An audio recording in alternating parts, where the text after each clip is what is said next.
जय श्री गणेशाय नमः। जय श्री राधा कृष्णाय नमः। माघ मास अध्याय 7।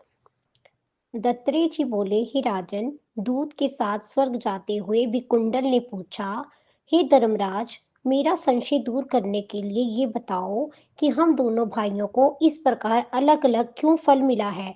हम एक ही कुल में पैदा हुए, एक ही साथ रहे, एक ही साथ जीवन व्यतीत करते रहे, एक से कर्म किए और एक ही तरह से मृत्यु को प्राप्त हुए हैं।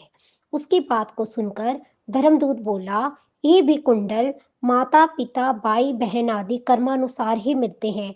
जिस प्रकार एक ही वृक्ष पर भांति भांति के पक्षियों का समूह निवास करता है, उसी प्रकार एक परिवार में सभी तरह के लोग एकत्रित हो सकते हैं, परंतु प्रत्येक प्राणी को अपने कर्म का फल स्वयं भोगना पड़ता है।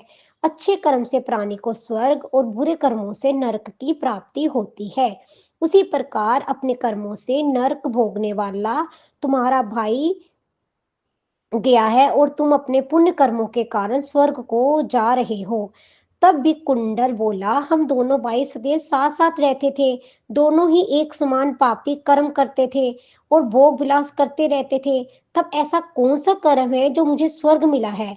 ये बात सुनकर उसे देवदूत ने कहा, तुमने जो पुण्य किया है उसे मुझसे सुनो। हर मित्र का पुत्र सुमित्र, जो तुम्हारा साथी था, जमुना के तट पर आश्रम बनाकर रहता था और वेद पाठ करता हुआ हरि चरणों की आराधना करता था। उसके कहने पर तुमने 2 बार माघ स्नान किया था। समस्त पापों को नष्ट करने वाली जमुना के जल में माघ स्नान करने के कारण तेरे समस्त पाप नष्ट हो गए हैं और तुझे दिव्य सुखों वाला स्वर्ग प्राप्त हुआ है। तेरा भाई पापाचार में रत रहने के कारण नरक की यातनाओं को सहन करता रहेगा। दत्तात्रेय जी बोले, हे राजन, देवदूत के इन वचनों को सुनकर उस वैश्य पुत्र ने दुखी होकर उससे कहा, हे साधो, सतपुरुष सदैव उपकार करते हैं। मैं आपको सर्वज्ञ जानकर प्रार्थना करता हूँ कि आप ये बताएं कि प्राणी किन कर्मों से सदगति और किन कर्मों से नरक पाता है। जमदूत ने कहा, हे धर्मश्रेष्ठ, तुम्हारे इस प्रश्न को सुनकर मुझे महान प्रसन्नता है। महर्षि, मेरे पास समय का अभाव है, तथापि मैं तुम्हारे इस सुंदर प्रश्न का उत्तर अवश्य दूंगा। जो मन वचन कर्म द्वारा कभी भी किसी प्राणी को कष्ट नहीं पहुंचाते, वह निश्चय ही स्वर्ग जाते हैं। हिंसा करने वाला वेद पाठ दान तप जग किसी भी कर्म से सदगति प्राप्त नहीं करता है।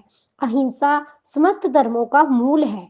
धर्मात्मा जन छोटे छोटे जीवों को भी रक्षा करते हैं, उनको नरक नहीं देखना पड़ता। जो मांसाहारी हैं, जीवों की हत्या करते हैं, उनको नरक में रक्त स्नान करना होता है। जो मांस खाते हैं, कीड़े उनको कष्ट पहुंचाते हैं।